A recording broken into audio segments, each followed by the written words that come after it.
ও আমার একটা কোশ্চেন আছে, আপনি হাসেন কেন?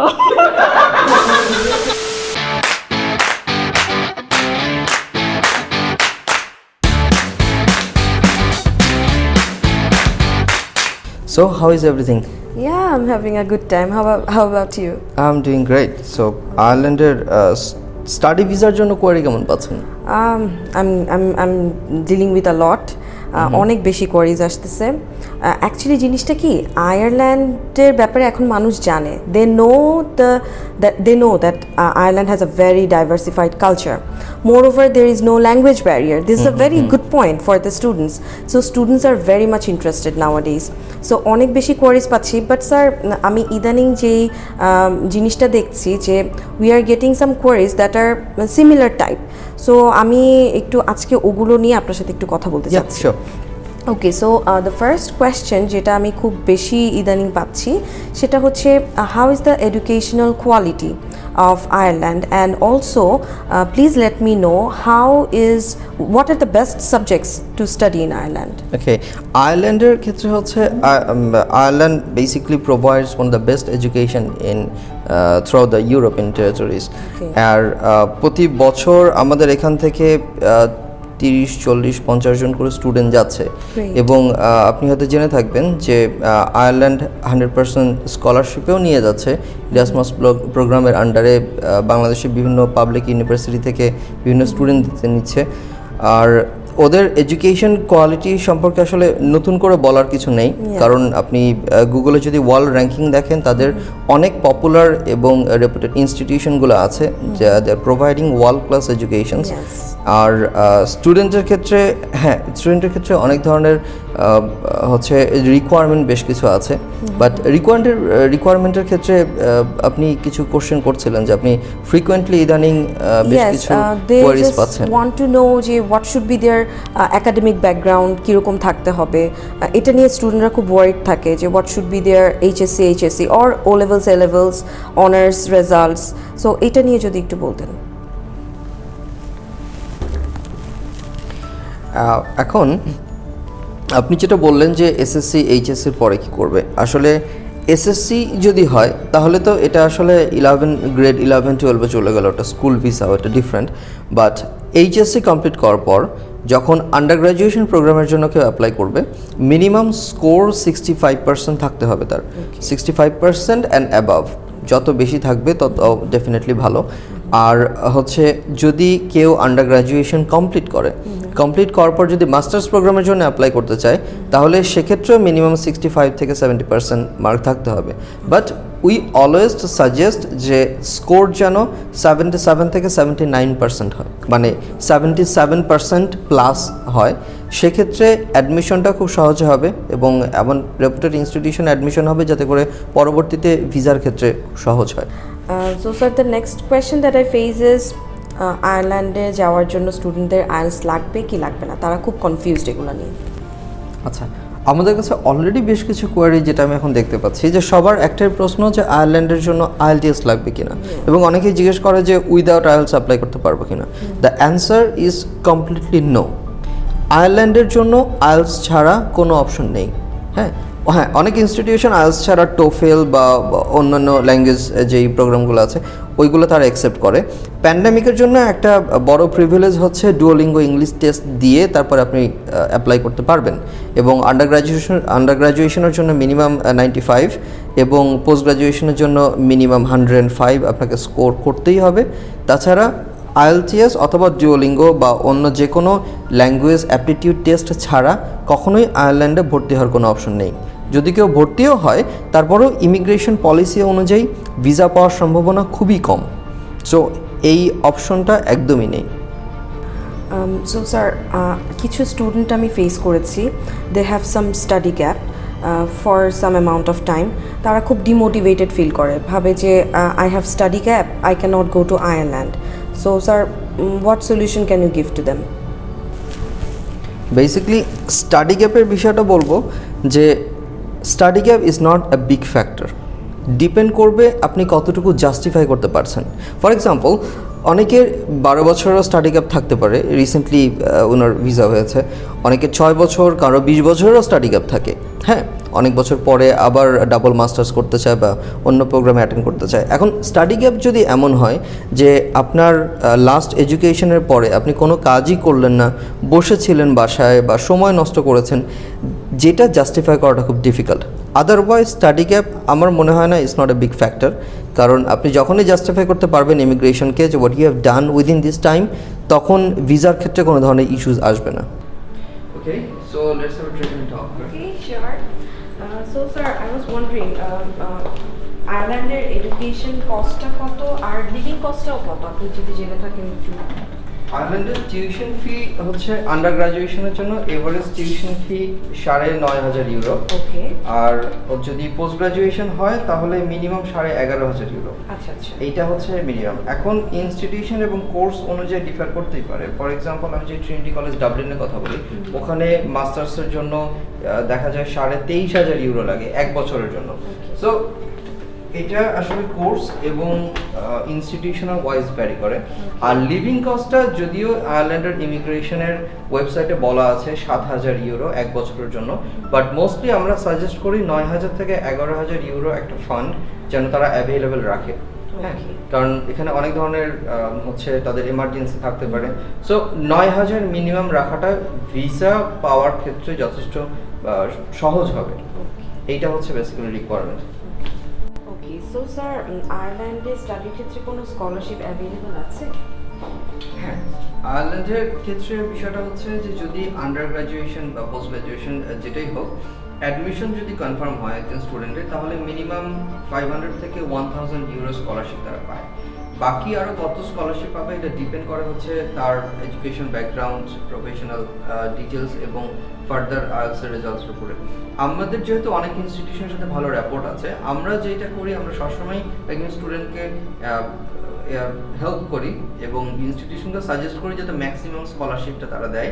এবং আমার গত 6-7 বছরে যেটা আমি দেখেছি 4,500 থেকে 5,000 ইউরো পর্যন্ত স্কলারশিপ তারা দেয় রেগুলারলি একটা স্টুডেন্ট যখন ইনস্টিটিউশনে অ্যাপ্লাই করে।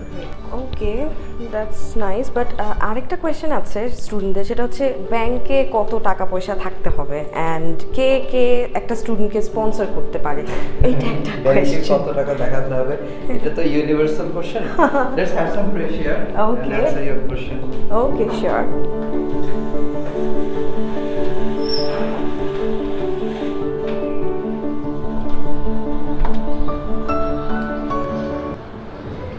ব্যাংক স্টেটমেন্টে কত দেখাতে হবে সেটা আসলে পার্টিকুলার কোনো কিছু ইমিগ্রেশন পলিসিতে লেখা নেই, তবে সাধারণত আমরা যেটা সাজেস্ট করি যে 1 বছরের টিউশন ফিস, যদি মাস্টার্স হয় 1 বছরের টিউশন ফি এবং লিভিং কস্ট পুরোটাই যেন ব্যাংক স্টেটমেন্টে দেখায়, আর যদি আন্ডার গ্রাজুয়েশন হয় তাহলে আরও বেশি যেন দেখায়।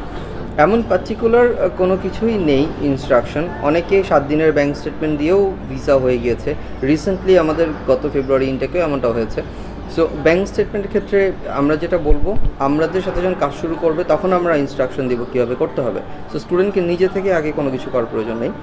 আর আরেকটা বিষয় হচ্ছে আপনি যেটা জানতে চেয়েছিলেন যে স্পন্সর কে হবে।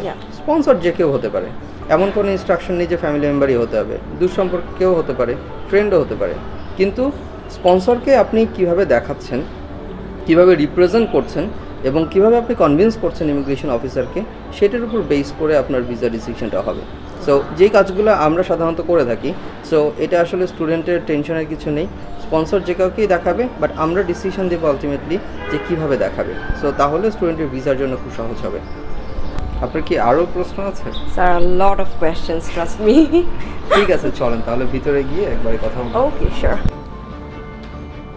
স্যার আমার একটা কোশ্চেন আছে, পড়ালেখার পাশাপাশি আয়ারল্যান্ড স্টুডেন্ট কি জব করতে পারবে? আপনারও প্রশ্ন আছে? ওকে, নো প্রবলেম, আমি অ্যান্সার করে দিচ্ছি। একজন স্টুডেন্ট পড়ালেখা চলাকালীন সময়ে সপ্তাহে 20 ঘন্টা করে কাজ করতে পারবে এবং যখন ভ্যাকেশন টাইম থাকবে, ক্লাস বন্ধ থাকবে, তখন সপ্তাহে 40 ঘন্টা করে কাজ করতে পারবে। আর পড়ালেখা শেষ করার পরও মিনিমাম 2 বছরের স্টে ব্যাক পিরিয়ড পাবে। সো স্টে ব্যাক পিরিয়ডের পরে তখন ইমিগ্রেশন যেই পারমিটগুলো আছে তখন পড়ালেখা শেষ করার পর সেগুলো particularly time by time change করে নিতে পারবে। Okay sir, so last few questions. স্টুডেন্টদের এরকম কিছু কোয়েশ্চেন থাকে যে স্টিকার ভিসা স্টুডেন্টদেরকে কোনো ব্যাংক সাপোর্ট দেয় কি না? ব্যাংক সাপোর্ট, ওকে।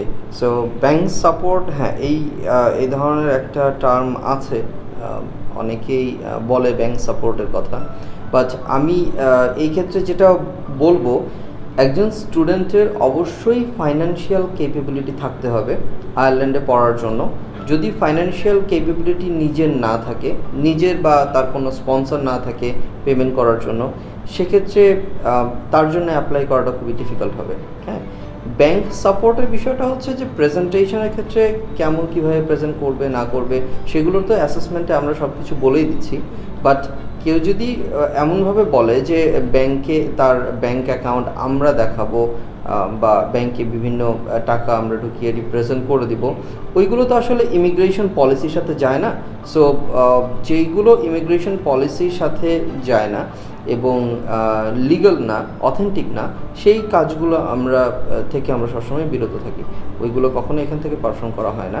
তবে হ্যাঁ, আমরা যে ইম্পর্ট্যান্ট সাপোর্টগুলো দিই সেটা হচ্ছে একজন স্টুডেন্ট অ্যাডমিশনের যখন ইনিশিয়াল অফার পায় তারপরে কিভাবে খুব সহজেই ব্যাংক অ্যাকাউন্ট খুলবে, হচ্ছে টিউশন ফি পেমেন্ট করার জন্য স্টুডেন্ট অ্যাকাউন্ট, সেইটাতে কমপ্লিটলি অ্যাসিস্ট্যান্স দেই যাতে করে স্টুডেন্টের কোনো ঝামেলা না হয়। তারপরে স্টুডেন্টকে ভিসার জন্য টিউশন ফি পেমেন্ট করার পরে ইন্স্যুরেন্সের একটা বিষয় থাকে যে স্টুডেন্ট ইন্স্যুরেন্স কীভাবে পারচেস করবে, সেটার ক্ষেত্রে সম্পূর্ণ সাপোর্ট দেই। এবং ওখানে যাওয়ার পর কোথায় থাকবে সেটার ইনিশিয়াল যে অ্যাকোমোডেশন ফ্যাসিলিটিটা, ওই অ্যাকোমোডেশন সাপোর্টটাও আমরা প্রোভাইড করি, যেগুলো একজন স্টুডেন্টের স্টেপ বাই স্টেপ পুরো ভিসা প্রক্রিয়াতেই হচ্ছে কাজে লাগবে। ওকে, সো আরেকবার যদি একটু আমাকে রিফ্রেশ করতেন যে একটা স্টুডেন্টকে স্টিকার ভিসা কিভাবে সাপোর্ট দিচ্ছে, তাকে একদম ফার্স্ট টু লাস্ট কী ধরনের সাপোর্ট আমরা দিতে পারি? স্টিকার ভিসার কাজ হচ্ছে বেসিকলি একজন স্টুডেন্ট যখন আমাদের কাছে আসে, আমাদের কাজ হচ্ছে প্রথমেই স্টুডেন্টের বেশ কিছু বিষয় সম্পর্কে জানা, স্টুডেন্টের পার্সোনাল ব্যাকগ্রাউন্ড, তার family background, education background, financial ব্যাকগ্রাউন্ডের মধ্যে নিজের কী আছে, স্পন্সর কে করছে, কিভাবে করছে, তারপরে ইমিগ্রেশন ব্যাকগ্রাউন্ড, প্রফেশনাল ব্যাকগ্রাউন্ড, এগুলো অনেক কিছু সম্পর্কে আমাদের জানতে হয়, ইন ডেপথ স্টাডি করতে হয়, দেখতে হয় কোনো লুপ হোল আছে কিনা যেটার কারণে ভিসা বা অ্যাডমিশন অথবা ভিসা রিফিউজ হওয়ার সম্ভাবনা আছে, ওইগুলো সমস্ত কিছু স্টাডি করতে হয়, যেটা আমাদের অ্যাসেসমেন্ট সার্ভিসের আন্ডারে পড়ে। সো অ্যাসেসমেন্ট করার পরে আমরা বুঝি যে না স্টুডেন্ট এই পজিশনে আছে, what you need to do, স্টেপগুলো কেমন হবে একজন স্টুডেন্টের অ্যাডমিশনের জন্য এবং পরবর্তীতে ভিসা প্রসেসিংয়ের জন্য বা ভিসা পাওয়ার জন্য কোনটা সহজ হবে, আমরা তখন সেটা আইডেন্টিফাই করি। অ্যাসেসমেন্ট প্রক্রিয়া হওয়ার পরে আমরা যখন আইডেন্টিফাই করি স্টুডেন্ট কীভাবে এগোবে, তার রিকোয়ারমেন্ট কী, সব কিছু যদি ম্যাচ করে তখন আমরা স্টুডেন্টকে অ্যাডমিশনের জন্য আমরা ইনস্টিটিউশনের সাথে কানেক্ট করি এবং অ্যাডমিশনের জন্য যত ফর্মালিটি আমরা সব কিছু কমপ্লিট করি। অ্যাডমিশন ফর্মালিটি শেষ হওয়ার পর স্টুডেন্ট হচ্ছে পেমেন্ট করবে ইনস্টিটিউশনে, পেমেন্ট করার পরে আমাদের কাজ হবে স্টুডেন্টের ভিসা রিলেটেড যত ধরনের কাগজপত্র আছে সব কিছু রেডি করতে অ্যাসিস্ট করা, স্টুডেন্ট সব কিছু প্রিপেয়ার করবে। আমরা প্রত্যেকটা ডকুমেন্ট অ্যারেঞ্জ করার ক্ষেত্রে বা রিপ্রেজেন্টেশনের ক্ষেত্রে আমরা অ্যাসিস্ট করবো স্টুডেন্টকে, আমরা অনেক কিছু লিখে দিব যাতে করে স্টুডেন্টের বা তারা অনেক সময় দেখা যায় যে ড্রাফট করে দেয়, আমরা ওটা আবার ফাইনালাইজ করে দিই। সো স্টুডেন্টের জন্য তখন খুবই সহজ হবে সব কিছু প্রপার রিপ্রেজেন্টেশনটা করা। রিপ্রেজেন্টেশন কেন ইম্পর্টেন্ট, কারণ রিপ্রেজেন্টেশনের উপরে ডিপেন্ড করে ভিসা অফিসারকে আপনি কীভাবে কনভিন্স করছেন ভিসা পাওয়ার জন্য। সো ভিসা অফিসার যদি কনভিন্সড হয় যে হ্যাঁ আপনি জেনুইনলি একজন স্টুডেন্ট এবং আপনি আয়ারল্যান্ডে যাচ্ছেন পড়ালেখা করতে, পড়ালেখার পরে আপনি ফিরেও আসতে পারেন, অনেকে ফিরে আসে, অনেক ওখানে সেটেল হওয়ার প্ল্যান করে, সো সেটা পরবর্তীতে পরের বিষয়। বাট আপনি আপনার যেই পারপাসের জন্য আপনি অ্যাপ্লাই করছেন সেইটা যেন কমপ্লিট থাকে, কোনো ধরনের যেন সন্দেহ না করে ভিসা অফিসার, বা বিষয়টা এমন যে ভিসা অফিসার যেন কনভিন্সড হয় পুরো বিষয়টাতে, যাতে করে তারা আপনাকে ভিসা ইস্যু করে, সেই বিষয়গুলোতে অ্যাসিস্ট করা।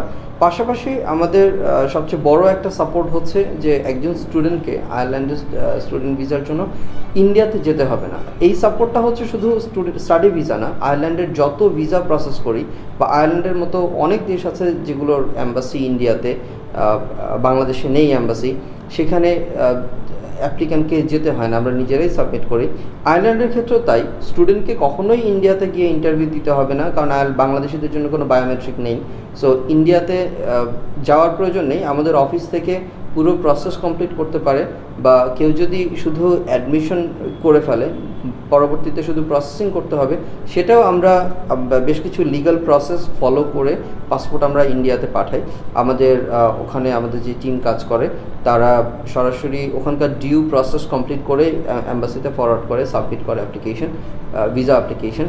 সাবমিট করার পর পার্টিকুলার একটা টাইম থাকে, এর মধ্যে প্রসেস করে। অনেক সময় অ্যাম্বাসি চাইলে স্টুডেন্টকে ফোন করে ইন্টারভিউ নিতে পারে। ইন্টারভিউ নিয়ে সব কিছু ঠিকঠাক থাকলে তারা ভিসা ইস্যু করে। ভিসা ইস্যু হওয়ার পরে আমরা আবার পাসপোর্ট এবং যত অরিজিনাল ডকুমেন্টস আছে সব কিছুই আমরা ডিউ প্রসেসে বাংলাদেশে নিয়ে এসে এখান থেকে স্টুডেন্ট ডেলিভারি করে দিই। সো আলটিমেটলি সুবিধাটা হচ্ছে স্টুডেন্ট আমাদের অফিসে এসে অ্যাডমিশন থেকে শুরু করে সমস্ত সাপোর্ট পাচ্ছে, এবং প্রসেস হওয়ার পরে পাসপোর্টটাও এখান থেকে ডেলিভারি নিতে পারছে। সো আলটিমেটলি স্টুডেন্টকে অন্য কোথাও দৌড়াদৌড়ি করার প্রয়োজন হচ্ছে না, সময় নষ্ট হচ্ছে না, তার টাকার অপচয় হচ্ছে না। সো এই প্রসেসগুলো সহজ হবে আমাদের মাধ্যমে। ওকে, সো ওয়ান লাস্ট কোয়েশ্চেন, সেটা হচ্ছে আমরা স্টুডেন্টদের কাছ থেকে কেমন ফিজ রাখি? স্টুডেন্ট স্টিকার ভিসার ফিজ কেমন ফর স্টুডেন্ট ভিসা? আচ্ছা, ফিজের বিষয়ে অনেকেরই আসলে কনফিউশন থাকে, বা অনেকেই বলে যে আপনাদের ফিজ কেমন, বা আপনারা আদৌ কোনো ফিজ রাখেন কি না। স্টিকার ভিসাতে আমাদের কাজ হচ্ছে একজন স্টুডেন্টের কেস নিয়ে ডিটেইলে কাজ করা। হ্যাঁ, এই কারণে আমাদের শুধু স্টুডেন্ট না, অন্য যত ধরনের ভিসা নিয়েই কাজ করি আমরা, আমাদের প্রত্যেকটা ভিসার সার্ভিসের জন্যই আমাদের একটা ফিজ থাকে। সো কারণ হচ্ছে অনেক স্টুডেন্ট আমাকেও প্রশ্ন করে, যখন ফোন করে আমাকে প্রশ্ন করে যে অনেকেই তো ফিজ রাখে না, তাহলে আপনারা কেন ফিজ রাখছেন? হ্যাঁ, অনেকে ফ্রি অ্যাসেসমেন্ট এলিজিবিলিটি অ্যাসেসমেন্টগুলো করে দেয়, অনেকে কাগজপত্র দেখে বলে দেয় আমি পাবো কি পাবো না। হ্যাঁ, তাহলে আপনারা কেন করেন? আপনারা কেন ফিজ রাখেন? আমরা ফিজ রাখি তার কারণ হচ্ছে আমরা মনে করি যেটা আমরা করি, ডিটেইল লেভেলের যে অ্যাসেসমেন্ট করি, সেটাই অ্যাকচুয়ালি মার্কেটে অ্যাসেসমেন্ট, যেটাকে অ্যাসেসমেন্ট বলা হয়।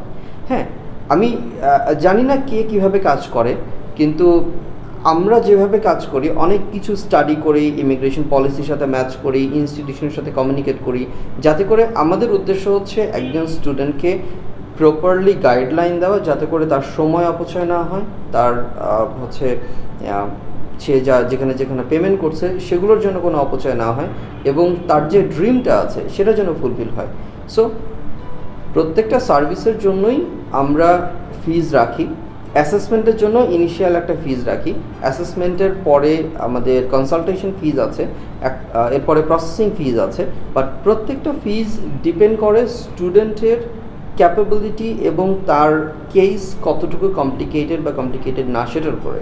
স্টুডেন্টের কেস যদি অনেক কমপ্লিকেটেড হয়, প্রিভিয়াসলি হয়তো অন্য কোনো দেশে ইমিগ্রেশন হিস্ট্রি ব্যাড ছিল, ইলিগালি ছিল, অথবা যারা ফ্রেশ স্টুডেন্ট তাদের জন্য খরচ কম আসে, যারা খুবই এলিজিবল স্টুডেন্ট তাদের জন্য খরচ কম আসে। অনেক স্টুডেন্টকে আমরা প্রিভিয়াসলি এমন করেছি যে they are very much eligible, যে কারণে আমরা কোনো ফিজ রাখি নাই। আমরা ওইটাকে it was like a gift for their future, আমরা কমপ্লিটলি ফ্রি দিয়েছি। ইনফ্যাক্ট অ্যাম্বাসির ফিজটি সব কিছু আমরাই পে করেছি। সো প্রতি বছরই আমরা এই কাজটা করি, শুধুমাত্র তাদের জন্য করি যারা হাইলি এডুকেটেড, বা তারা হচ্ছে বাংলাদেশে যারা অনেক কিছু করতে চায় কিন্তু ওই রকম সামর্থ্য আসলে খুব একটা নেই, তাদের ক্ষেত্রে আমরা প্রতি বছরই অ্যাসিস্ট করি। বাট সেটা এক্সেপশন, সেই ধরনের স্টুডেন্ট আসলে খুব একটা আমরা পাই না, বা ওই ধরনের স্টুডেন্টগুলোর ক্ষেত্রে আলাদা কিছু ক্রাইটেরিয়া আছে যেগুলো মেনটেন করলে তারপরে আমরা এই সার্ভিস দিই। বাট অন্যান্য সার্ভিসের ক্ষেত্রে যেটা বলবো, প্রত্যেকটার ক্ষেত্রে ফিজ ডিপেন্ড করবে স্টুডেন্টের ব্যাকগ্রাউন্ডের উপরে এবং কেস হিস্ট্রির উপরে। হ্যাঁ, তবে অ্যাসেসমেন্টের জন্য যেটা আমি আগেও বলেছি এখনও বলছি, ডেফিনেটলি অ্যাসেসমেন্টের জন্য আমরা ফ্রি রাখি, কারণ ফ্রি অ্যাসেসমেন্ট যেটা করা হয় সেটা অ্যাকচুয়ালি অ্যাসেসমেন্ট না, কারণ আমরা কাউকেই জেনারেল ইনফরমেশন প্রোভাইড করি না যে 10 জন মানুষকে কাগজপত্র দেখে বললাম আপনার হবে কি হবে না। আমরা এমনও হয়েছে যেসব স্টুডেন্টরা 10 জায়গায় ঘুরে এসেছে, তারা জানে সবাই বলেছে আপনার ভিসা হবে না, তাদের কিন্তু আমাদের লাস্ট যেটা হলো 6টা ওয়ার্কিং ডেজে ভিসা হয়েছে। হ্যাঁ, সো আমরা এক্সেপশন নিয়েই কাজ করি। যারা সবগুলো জায়গা থেকে রিফিউজ হয়ে আসে, আমাদেরকে বলে কেউ আমাকে সাপোর্ট করছে না, now I came to you, আপনারাই একমাত্র আছেন অ্যাসিস্ট করতে পারেন, আপনারা অ্যাসিস্ট করেন, উই মেক দ্যাট হ্যাপেন। হ্যাঁ, এবং সেই ক্ষেত্রেই আমরা এটা আমি গর্বের সাথেই বলি যে আমাদের কোনো সার্ভিসে আসলে ফ্রি না, we take charges, but we make sure যে আমরা যে চার্জটা রাখি সেইটা যথেষ্ট valuable as per the you know ভ্যালুর সাথে যে সার্ভিসগুলো আমরা প্রোভাইড করছি এই দুইটার ইকুয়ালিটি আছে। ওকে, সো গ্রেট। আমার অনেক কনফিউশন ক্লিয়ার হয়ে গেল আজকে, আপনার অনেক সময় নষ্ট হলো, but I got my answers. Thank you so much. Okay, thank you very much. আর আরও যদি প্রশ্ন থাকে তাহলে অবশ্যই আমরা সেগুলো নিয়ে বসবো। Yeah, sure. আর স্টুডেন্ট কী ধরনের ফিডব্যাক দেয় সেটা অবশ্যই আমাকে জানাবেন। অবশ্যই। আর স্টুডেন্টের সাথে যদি যখন আমি মিট করি ডেফিনেটলি আমরা স্টুডেন্টকে অ্যাসিস্ট করব। আর অনেকের অনেক ধরনের কনফিউশন থাকে, অনেকে মনে করে যে কীভাবে কাজ করা হবে। আমাদের উদ্দেশ্য হচ্ছে একজন স্টুডেন্টকে এমনভাবে অ্যাসিস্ট করা যাতে করে স্টুডেন্টের কখনোই মনে না হয় যে আমি এমন একটা জায়গায় এসেছি, আমার কাজ হচ্ছে মানে বেশিরভাগ কাজ হচ্ছে আমাকে করতে হচ্ছে বা তাদেরকে করতে হচ্ছে। সবসময় আমাদের টার্গেট থাকে যে স্টুডেন্টের যত ধরনের হাসল আছে বা একটা স্টুডেন্ট অনেক ধরনের প্রবলেম ফেস করে, আমাদের কাজ হচ্ছে প্রবলেম যত বেশি তাদের সলিউশনগুলো করে দেওয়া যায় এবং এমনভাবে তাদের কাগজপত্র বা প্রোফাইল রিপ্রেজেন্ট করা যাতে করে ভিসা পাওয়ার ক্ষেত্রে তাদের সব থেকে বেশি সুযোগটা থাকে। এবং আমি ডেফিনেটলি বলবো আমার জানা মতে খুব কম মানুষই ওইভাবে কাজ করে। তার কারণ আমরা সব থেকে বেশি জোর দিই কোয়ালিটির উপরে, হ্যাঁ, এবং প্রফেশনালিজমের উপরে, যাতে করে যারাই আমাদের কাছ থেকে সার্ভিস নিক না কেন ভিসা আসলে আলটিমেটলি তো যে ভিসা আমাদের পাওয়াটা আসলে আমাদের উপর ডিপেন্ড করে না, কিন্তু তারপরেও যখন কেউ আমাদের কাছ থেকে সার্ভিসটা নিবে তখন তারা যেন অবশ্যই এটা মনে করে যে what ever we are doing the best, এবং তারা ভ্যালু ফর মানি যে কথাটা আছে তারা যেন কখনোই মনে করে না যে আমি যে পেমেন্ট করলাম সেই অনুযায়ী আমি সার্ভিস পাইনি। সো দ্যাট উড বি, এটাই হচ্ছে আমাদের একমাত্র টার্গেট থাকবে যে what we are providing. Okay, so thank you so much for your time and thank you very much. আর ডেফিনেটলি কোনো স্টুডেন্ট যদি আরও বিভিন্ন ধরনের প্রশ্ন করে তাহলে আমাকে অবশ্যই জানাবেন। হ্যাঁ, so let's get back to work. Yeah, of course. Thank Yeah. you very much for your time. Thank you.